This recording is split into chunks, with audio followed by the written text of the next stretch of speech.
Tell us your thoughts on Dereck Lively and the role that he's filling in Dallas right now, because he's somebody that I wasn't so sure would contribute right away for Dallas, Yeah. that would play right away.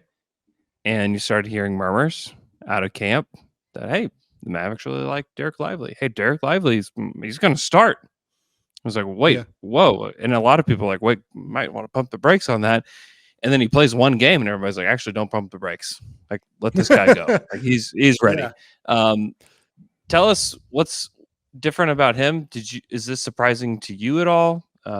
Give us your take on Dereck Lively. It's surprising to me insofar as I thought it would take him a minute to get up to speed.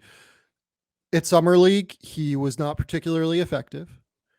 And at Duke last season, it took him a real minute. Like Ryan Young started games for Duke last season over Dereck Lively, which is a crazy thing that happened. And it was in part because Dereck was not quite up to speed yet in terms of staying out of foul trouble, being able to consistently impact the game offensively. I think that what we've seen from Dereck to this point, though, is very similar to what we saw in the second half of Duke's season. I thought that by the end of the college season last year, Dereck Lively was the best defensive player in all of college basketball. He was so versatile in the way that you could use him in ball screen coverages. He was an elite rim protector. There were just so many different facets of his defensive game that I thought translated to the college level. I just thought it would take him a minute once he got to the NBA. He's quite skinny. Offensively, what exactly was the role going to be beyond pick and dive to the rim? The good news is that he hasn't needed more than that at this stage.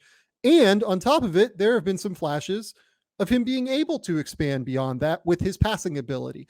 I've never been a big believer in Dereck Lively's shot. That is one thing that people pointed to throughout the pre-draft process last year as a potential differentiator for him.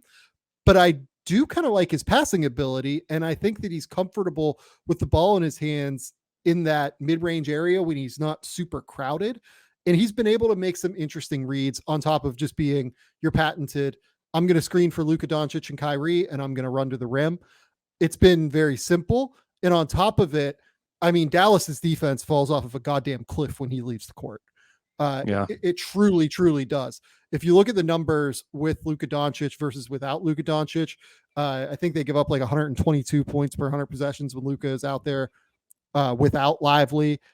If you look at it with Lively, it's like 115 per 100, which still like 20th in the league, but not this is the worst defense in the league bad. Yeah. So I look at what Dereck has done. I'm a little bit surprised, but that's why I have Lively at number 3 in the rookie rankings. It's just simply because he is contributing in a really positive way to a winning situation right now, in a way that some other rookies are not necessarily. And I think he deserves a lot of credit for doing that.